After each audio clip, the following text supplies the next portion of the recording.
L'être humain a toujours communiqué. C'est pourquoi il a fabriqué des outils permettant de communiquer à distance. Le radioamateurisme est l'un de ces moyens.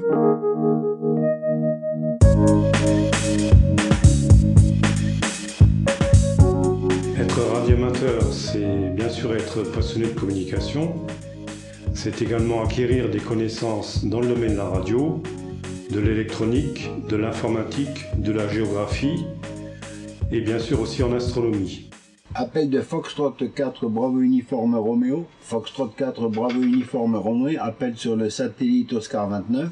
Je m'appelle Raymond, je suis radioamateur depuis 1998 et il y a environ 4 ans que je trafique par satellite.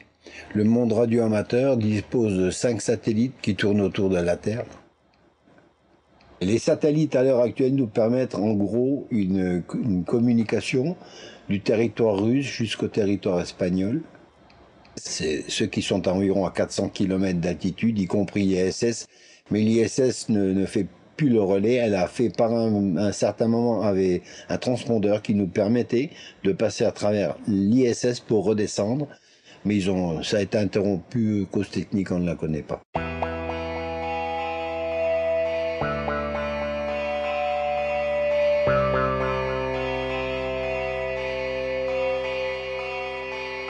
Les radioamateurs, ce sont des femmes, des hommes qui viennent de tous horizons.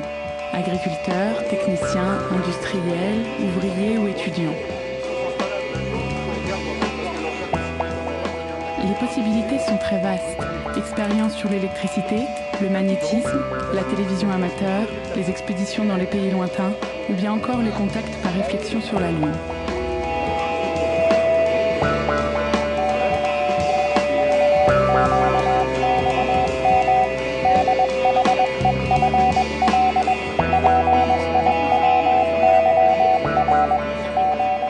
Ma passion principale au sein du radioamateurisme, c'est la chasse aux grands DX, les liaisons rares, les IOTA, c'est-à-dire les îles, les châteaux, les personnalités, et pour couronner le tout, la chasse aux cartes QSL. QSL signifie en langage radioamateur, en langage transmission, accusé de réception. La carte QSL, ce n'est ni plus ni moins que la carte de visite du radioamateur. Donc parmi les cartes QSL, il y en a une qui est un petit peu plus originale que les autres. Il s'agit de celle du roi Hussein de Jordanie, que je vous présente donc ici. La carte QSL du roi Hussein avec la couronne royale et la carte du royaume hachémite.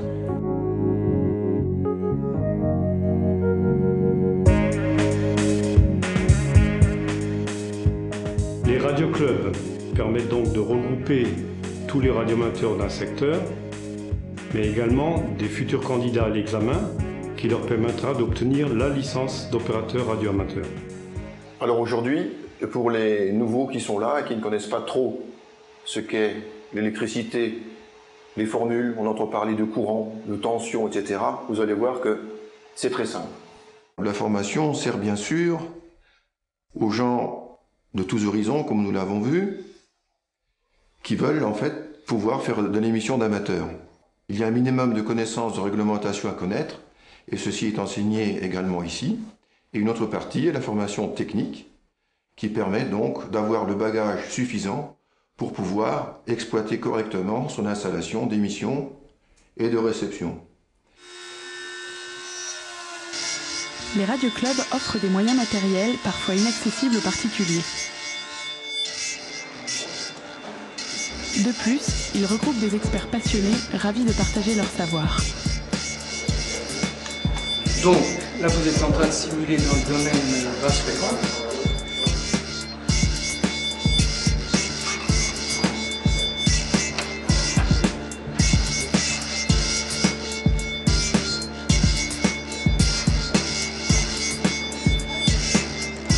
L'aboutissement est la construction de l'équipement pour pouvoir transmettre.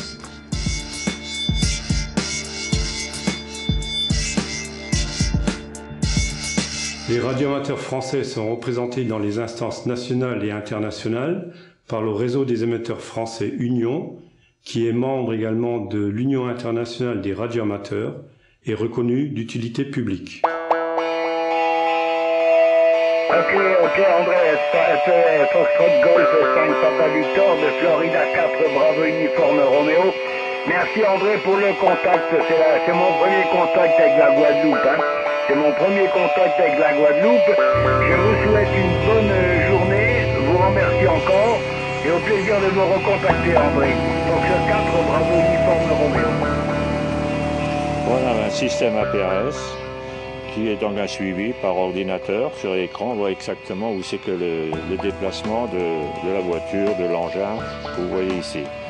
Alors vous avez en premier un GPS et de l'autre côté on aura donc un récepteur qui positionne sur l'ordinateur la position du système.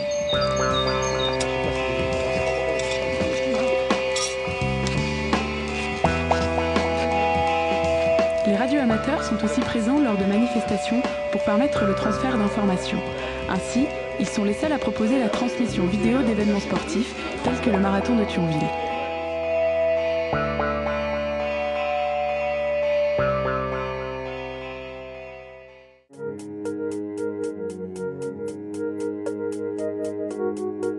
Certains radioamateurs sont bénévoles pour participer à des opérations particulières et de ce fait sont affiliés à la Fédération nationale des radiotransmetteurs au service de la sécurité civile.